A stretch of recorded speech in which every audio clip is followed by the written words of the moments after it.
नमस्ते बच्चों। नई कहानी नई बात। बच्चों, आज की कहानी सुनाने से पहले मैं आपसे कुछ कहना चाहती हूँ। बच्चों, मेरी कहानियों में आपने एक हीरो जरूर महसूस किया होगा। जानते हो वो हीरो कौन है? हमारे पेड़। हमारे पेड़ जो हमें फल, फूल, दवा, लकड़ी, न जाने क्या क्या देते हैं, लेकिन उसके अलावा हमें देते हैं बहुत सारी हवा। तो बच्चों, हमारे जीने के लिए, हमारे जीवन के लिए पेड़ लगाना बहुत जरूरी है। मैं उम्मीद करती हूँ कि आप पेड़ों के बारे में जानेंगे और पेड़ लगाने के लिए उत्साहित रहेंगे, क्योंकि जैसे जल है तो कल है, ठीक उसी तरह पेड़ है तो हम हैं। तो बच्चों, शुरू करते हैं आज की कहानी। मेरी आज की कहानी का नाम है कपटी न्यायाधीश। बच्चों, कहानी यूं है कि एक बहुत बड़े पीपल के पेड़ पे, जो भरा हुआ हरी पत्तियों से लहलहाता हुआ विशाल पेड़ पे, किसी तीतर ने एक घोंसला बनाया। तीतर अपने घोंसले में बहुत आराम से रहता था। उसके आसपास और भी तोता, चिड़िया, मैना, कौवा सबने अपने अपने घोंसले, अपने अपने घर बना रखे थे। बच्चों, एक दिन वो तीतर खाने की तलाश में निकला और उसको एक मक्का का खेत मिल गया, जहाँ खूब पीली पीली मक्का लगी हुई, लहलहाता हुआ खेत। तीतर को मजा आ गया। तीतर को मक्का बहुत पसंद है, तो तीतर को तो मजा आ गया, उसका मनपसंद खाना मिल गया उसको। तो तीतर ने वहां डेरा जमा लिया और खाने के चक्कर में तीतर रात को घर आना भूल गया। उसको इतना स्वादिष्ट खाना मिला कि वो उसको घर की याद ही नहीं आई। उसने देखा वहां आसपास और भी चिड़िया थे, तोते थे और भी पक्षी थे जो कि मक्का को खा रहे थे। तो जब रात हो गई तो उसको लगा कि अब जब भोजन यहाँ मिल रहा है तो 2-3 दिन भर पेट पक्का खा लूं, फिर अपन अपने घर चले।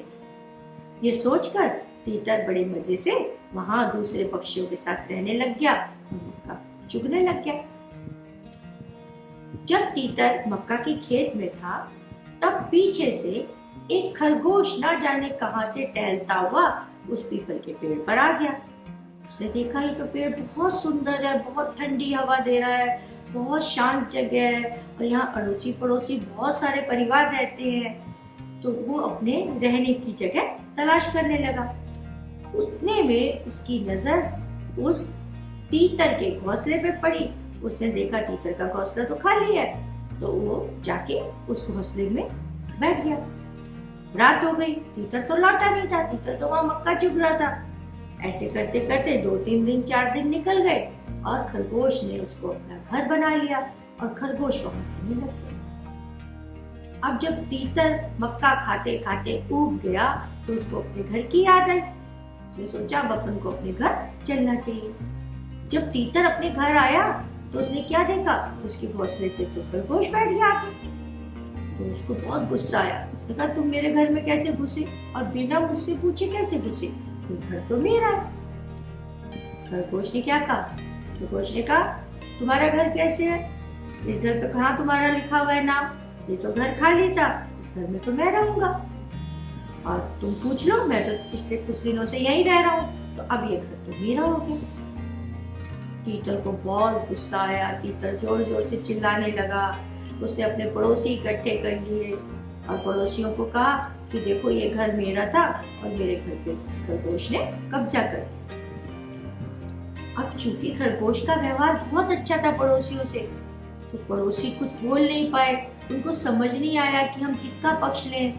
अगर हम ये कहते हैं कि ये तीतर का घर है तो खरगोश नाराज हो जाएगा। खरगोश को कहते हैं कि ये तुम्हारा घर नहीं है, तुम्हारा घर है, तो तीतर नाराज हो जाएगा। बड़ी उलझन सी हो गई। कोई भी पक्षी, कोई भी पड़ोसी ये फैसला करने में अपने आप को सक्षम नहीं पा रहा था कि ये घर किसका है। अब क्या करें? ना तीतर को समझ में आए, खरगोश को समझ में आए, और फैसला तो करना था।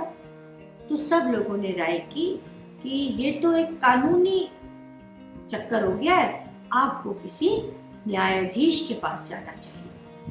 कोई समझदार, कोई विद्वान, कोई ईमानदार, कोई सज्जन पुरुष हो जो कि निरपेक्ष होकर बिना पक्षपात के ये फैसला कर सके, कोई गुणी व्यक्ति हो जो ये फैसला कर सके।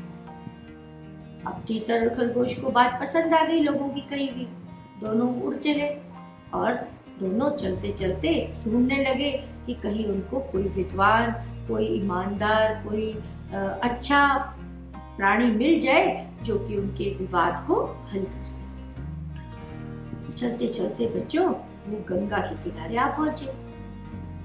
गंगा के किनारे पे खरगोश जोर से बोला, सावधान तीतर, देखो सामने एक बिलौटा है। जानते हो बच्चों बिलौटा क्या होता है? बड़ी सारी बिल्ली।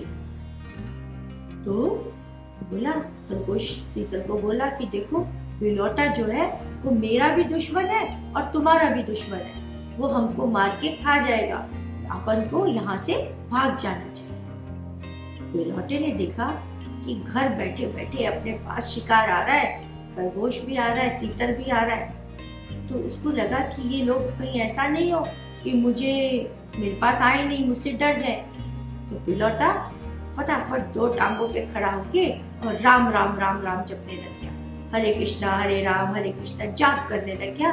उसने अपना दिखावा इस तरह से किया कि जैसे वो साधु हो, कोई महात्मा हो, कोई बहुत बड़ा प्राणी हो जिसको किसी से कोई मतलब नहीं है, वो तो सिर्फ भगवान की भक्ति कर रहा है। खरगोश ने और तीतर ने देखा कि अरे ये तो बिल्ला जो है ये तो ईश्वर की भक्ति कर रहा है। तो वो धीरे धीरे उसके पास गए। जब उसके पास गए तो बिलौटे ने धीरे से अपनी एक आंख खोली और उनको पूछा कि तुम यहाँ क्या कर रहे हो, और मैं तो साधना कर रहा हूँ, तुम मेरे पास क्यों आए हो? तो खरगोश और तीतर ने हाथ जोड़ के कहा कि हम दोनों के बीच में घर का विवाद है, घर का झगड़ा है, और हमको ये झगड़ा सुलझाने के लिए कोई बहुत ऐसा प्राणी चाहिए जो कि पक्षपात रहित होकर हमारा फैसला कर दे। बिलौटे ने कहा, भाई मैं तो ठहरा ईश्वर की भक्ति करने वाला, मुझे संसारिक चीजों में कोई मतलब नहीं है, तुम नाहक ही मेरे पास आए हो, मैं तो बस सिर्फ भगवान का नाम लेना चाहता हूँ, मुझे तो दीन दुनिया प्राणियों से किसी से कोई मतलब ही नहीं है, तुम मेरे को पूजा करने दो और तुम जाके कोई और न्यायाधीश ढूंढो जो तुम्हारा फैसला करवा सके। और बिलौटा जोर जोर से राम राम राम राम कृष्णा कृष्णा करने लग गया।